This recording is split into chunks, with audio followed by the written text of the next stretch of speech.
Let's look at the leave and absence area in Dynamics 365 for Talent. From the dashboard, we can select the leave and absence workspace. Within the workspace, I can see the list of all the leave and absence plans configured in the system. I have insight into the number of employees currently enrolled in each plan, as well as any upcoming enrollments. I can drill into one of the plans to see the details of the plan.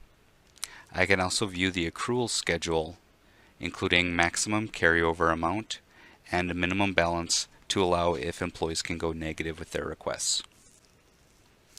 Next, if we look at the enrollments, we can go ahead and navigate to an employee.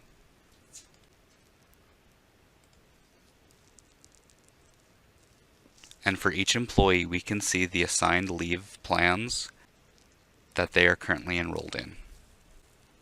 We also have the ability to do a mass enroll in the case we have multiple employees we want to assign to a plan at one time. Once the setup is complete and accruals have been processed, we can navigate to Employee Self-Service to submit a request.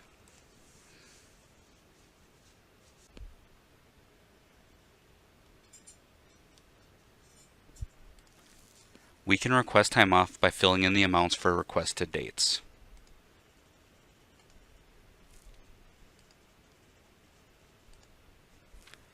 In this case, I'm requesting PTO for part of the week. Filling in the dates at the top of the grid creates the lines beneath for any day I want off. Let's say Wednesday, 8 hours, and Friday, 8 hours.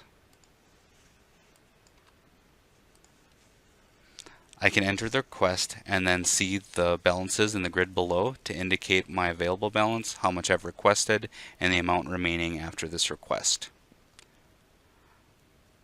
Once complete, I can go ahead and enter a comment if needed and click Submit.